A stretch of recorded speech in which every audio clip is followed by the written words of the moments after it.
Hey, check. We got it. We're going. Just need a little restart. What'd you do? That's Okay. it. All right. We don't have to record with the iPhone now. You better sit back down. What are you doing? Okay. We're not that pretty. You're gorgeous. Oh, come on. We're not gorgeous.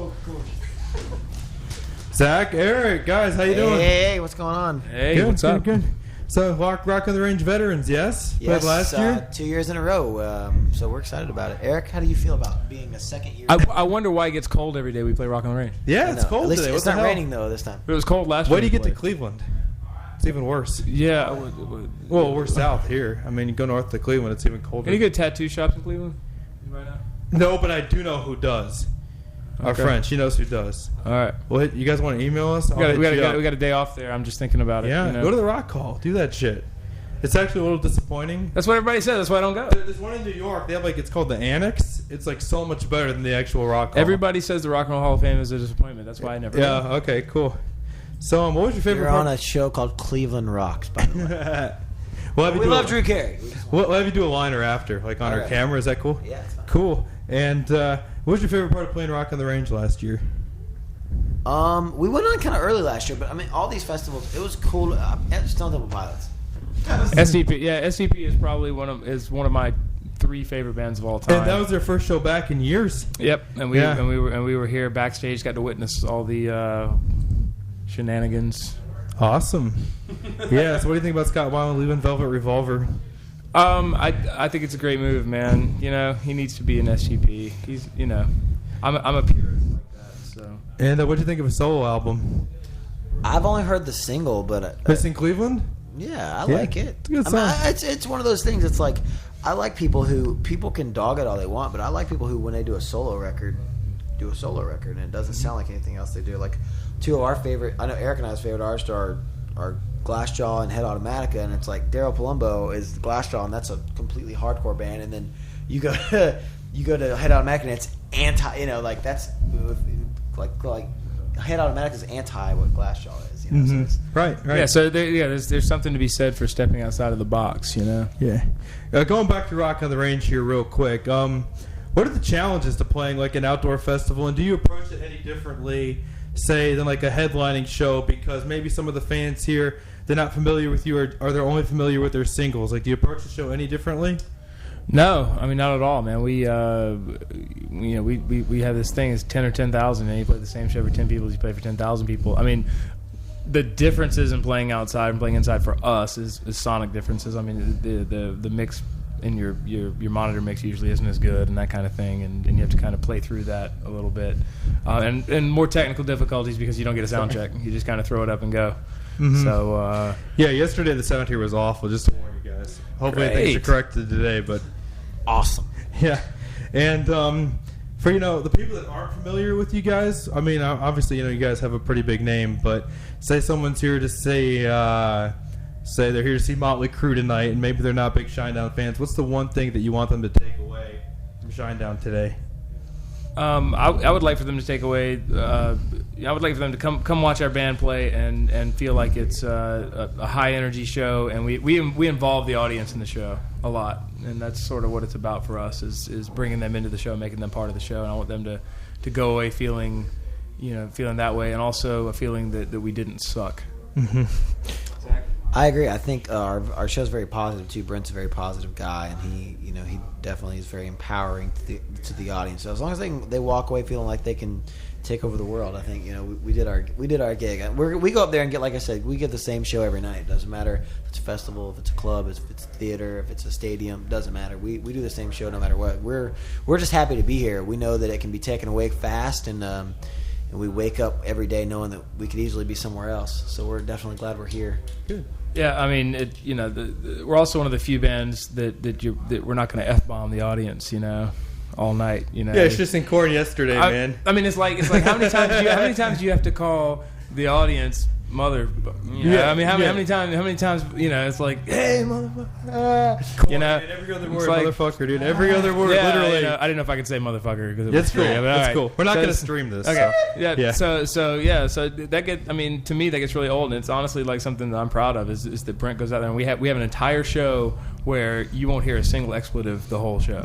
But it's still a rock show, and it's still dangerous. Year one, but it's in a lyric. Yeah, it's still dangerous, and it's still rock and roll, but you don't have to go out there and accost the audience with with F-bombs. Yeah. So. And you mentioned Stone Temple Pilots last year. So anyone here this year that you're real excited to see? And do you get a chance to check out other honestly, bands? the band that I'm most excited to see, I won't get to see, is Clutch. I'm a big Clutch fan. They're playing the same time we are, so I don't get a chance to see them, which is really bums me out, man. I would go see Avenged Sevenfold. We become really good friends with those guys. I've become golfing partners with Matt. So. Really. Buck Cherry, became good friends with Buck Cherry. So all those bands we toured with and had relationships with, not relations, I don't mean it like that. But we have friendships with. We have friendships with. I always like watching play. There's nothing like watching your friends play from the side stage. It's a lot of fun. So. But I was gonna. But as far as like bands that I'm a huge fan of Clutch. But Motley Crue, it's a huge honor to be able to play on the same day as them. I grew up. Dr. Phil did one of my favorite records. I think I wore out when I first heard the song Wild Side. I think I wore it out, but to where the tape wouldn't play anymore. But, I'm definitely looking forward to the possibility of seeing them play as well. Good. And I see you guys. You did your first headlining European tour back in January. It's pretty exciting. Yeah, it was a blast. You got any good stories from over in Europe? I'll let Zach tell stories. What are good stories from Europe last time? You know my Bob Barker dude? Grab the microphone. This kind of is a Bob Barker mic. I just kind of realized that. He's a little golf ball on top. Yeah. Europe was great last time. It was cool to headline. I think when we landed, almost all the shows had sold out except for like 2 or 3 of them. So it was great, man, to go over there and see crowds. I think we kind of went in not knowing what to expect. 'Cause the first time we went over in October with Disturbed, it's weird because Europe has 1 record over there. They don't have all 3 of our records. So to go over and over here when I start 45 and the crowd goes insane, and you play over there and then crickets. But you play Devour and they go. They know it, or Sound of Madness, even before Sound of Madness was released as a single. It was great, though, man. Our Europe experience last time was awesome. It's going to be good this time. We're going back 2 weeks to go do all the festivals and stuff over there. So I think it's going to be really good. We're really excited, man. We're playing with some great bands, like Faith No More and stuff like that. What stories? I'm trying to think. I'm telling the story of how great Europe was while I'm trying to think of a story. Riding the ferry with gypsies was pretty all right. There's a drunken boat ride. Yeah. So there's Scandinavia and Northern Europe. Yeah, well, it's between Helsinki, Finland, and not really Helsinki. You drive out of Helsinki. It's about a 2-hour bus ride. You get on this ferry. It's a 12-hour ferry ride to Stockholm, Sweden, and we had to do it. We've done it 3 times now, but it's nothing but a big party boat thing. And the first time we rode it, there were this group of gypsies around on the boat, like they were everywhere. And I guess this is not politically correct, but it's just true. It's the only way you could tell they were gypsies because they all wore really shiny shoes, and that's how you knew that was true. Like they could have on shorts and a t-shirt and really shiny patent leather shoes. Yeah. Now speaking of shoes, good segue here. Now, I know neither of you were in Shinedown at its inception. Right. Now, do you guys feel that you had big shoes to fill when you jumped in? To me, I didn't look at it like I was trying to fill somebody else's shoes in that respect. And there's absolutely no disrespect meant to Brad, the former bass player. I've met him. He's a great guy. Very nice to me. Very very cool person. But I felt like I had more of I had to live up to the fans more than anything. It wasn't trying to come in because I'm not ever going to be that other guy. I'm just going to be myself. I'm just going to be the bass player that I am. So it was more just like trying to. It was sort of a nervous time when I first came in because it's like you want the fans to know that everything's going to be okay. The band's going to be fine, and we're it's sort of like you're in a way you're responsible for their. Like Shinedown is a huge part of their life, and you're responsible for that, in a way. So I took that very seriously, and I still do to this day. I want. So that was really the main pressure for me was that not really filling another musician's shoes, but giving the fans what they were used to seeing and and more, hopefully. You know. I joined the band almost 5 years ago. So it's like when I came into the band, I was the first person to be in the slot that I was in as a second guitar player. So I didn't really feel like I had anything to fill because I was the first person in that slot. But when I switched over from playing rhythm guitar to lead guitar, yeah, I totally felt that, because every other time it had been done by two people, and then to go back to doing it as one was like a lot of work and a lot of time put into it, and kind of revisiting the guitar and everything I knew about the guitar. So yeah, I mean, definitely. But I think the band now is stronger. Being here for the last 5 years, I know it's stronger now. It's not a thought at all. It's definitely stronger, and we're so lucky to be one of those bands that actually lost 2 founding members and gained more success after. And that's a blessing, and we wake up, thanking whoever each individually we thank every day, because I mean, that's hard to do, man, to lose 2 men on the front line like that, and continue with more success. Even to get back where you were, it's hard enough, but to come back and achieve what we've achieved, man, we're eternally grateful. So. Mm-hmm. And you guys have a new DVD coming out in August. Tell me all about that. We do. That's always the reaction I get too from people like, "What?" Yeah, it's gonna be great. No, we filmed one in Atlanta for something else, and then it was great. It was great. Tabernacle's always fun. Eric, what do you think about the DVD? I think it's going to be the ballingest thing ever. We had a great time filming it. Our good friend of ours, Carl, who we had done some work with before. I forget Carl's last name. I'm sorry, Carl. Not Carl from Aqua Teen Hunger Force. He did all the videography and stuff, and he's extremely pleased with it. At the same time, we're doing. I just recorded and mixed an acoustic version of Second Chance that great. That we're doing sort of a fan video for. I